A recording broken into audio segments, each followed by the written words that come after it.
안녕하세요. 일본 오키나와에서 행정서사로 일하고 있는 낙군입니다. 오늘은 일본에서 장기 거주, 영주허가 취득까지 목표로 생활하고 계신 분들이 꼭 알아두셨으면 할 내용을 전해드리려고 합니다.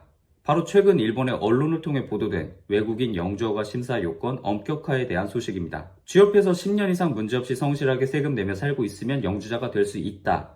이게 지금까지의 인식이었지만 이번 보도 내용을 종합해보면 앞으로는 단순히 체류 기간 조건을 채우는 것만으로는 심사를 통과하기 어려워질 가능성이 높아 보입니다.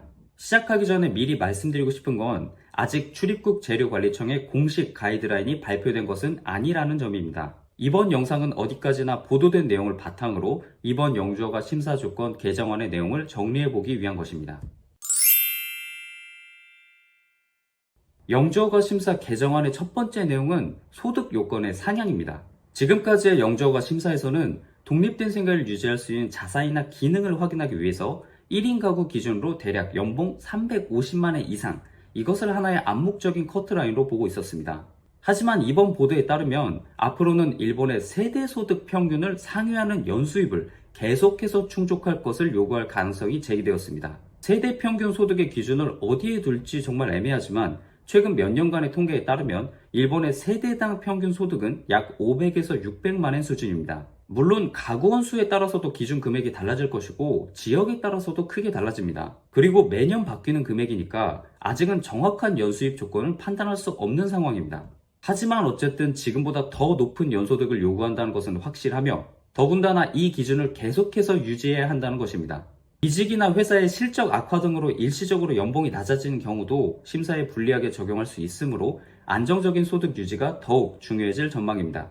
두 번째는 장래 연금 수급의 요건의 신설입니다. 이 부분이 가장 큰 변화로 꼽히는데요. 단순히 지금까지 연금을 체납 없이 잘 냈는가를 넘어서 미래의 연금을 얼마나 받을 수 있는 사람인지를 심사하겠다는 취지입니다. 보도된 기준은 후생연금에 30년 가입했을 때 받을 수 있는 수급액 수준입니다.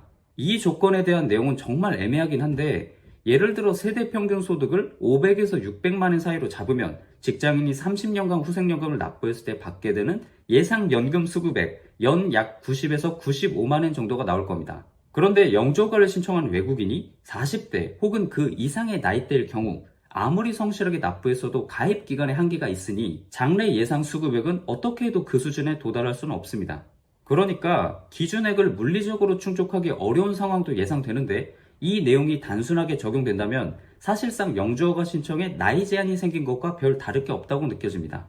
역시나 아직은 애매하기 그지없는 내용이라 정확한 가이드라인이 발표될 때까지는 섣불리 판단할 수 없습니다. 세 번째, 부족한 연금 예상액은 금융자산으로 보완할 수 있다. 이 부분은 그나마 명확한 내용입니다. 연금 기준액에 미달하더라도 예금이나 유가증권 등 금융자산이 충분하다면 보완을 인정해준다는 것입니다.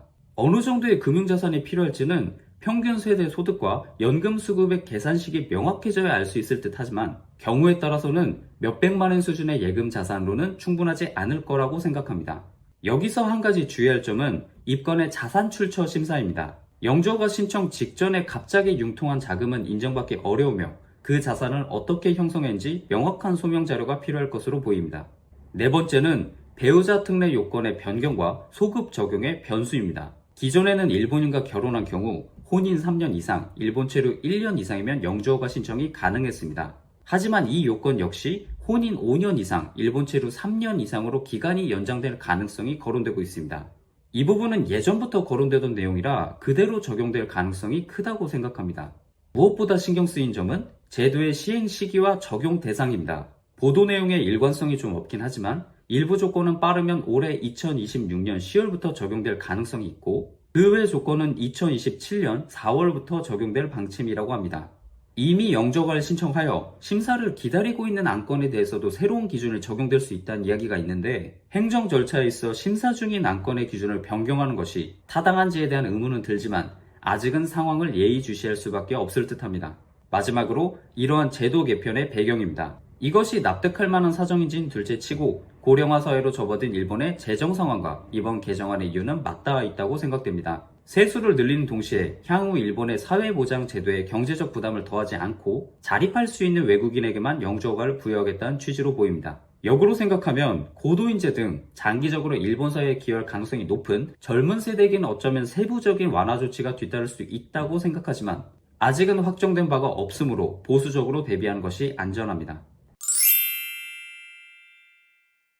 이번 개정안의 핵심은 결국 일본 정부가 향후 외국인 영주자에게 기대하는 것은 단순한 장기 거주가 아닌 일본의 국익에 도움이 되는 것이며, 나아가 노후에도 일본의 사회보장제도에 크게 의존하지 않는 경제적 자립에 초점이 맞춰져 있는 것으로 분석됩니다. 작년 말부터 최근까지 일본 비자에 관한 규정이 너무 빠르고 극단적으로 변하고 있습니다. 당장 비자 신청 수수료가 대폭 오른 것도 굉장한 이슈였는데, 이번 개정안은 더욱 충격적이었습니다. 어쨌든 기존의 영주허가 신청 요건을 충족하고 있다면 굳이 내년으로 미루지 마시고 가능한 빨리 서류 준비를 시작하실 것을 권장합니다. 제도가 본격적으로 개정되기 전에 가급적이면 접수를 마치시는 것이 향후 발생할 수 있는 불확실한 변수를 조금이나마 줄이는 방법이 될 수 있습니다. 다시 한번 말씀드리지만 오늘 전해드린 내용은 언론 보도를 바탕으로 한 예상이며 아직 확정된 것이 아닙니다. 추후 가이드라인이 발표되면 다시 한번 안내하겠습니다. 오늘 영상은 여기까지입니다. 행정서사 업무 관련 무료 상담은 매주 토요일 20시에 진행하는 유튜브 라이브에서 1대1 개별 상담은 인스타그램을 통해서 진행하고 있습니다. 오늘도 시청해주셔서 감사합니다.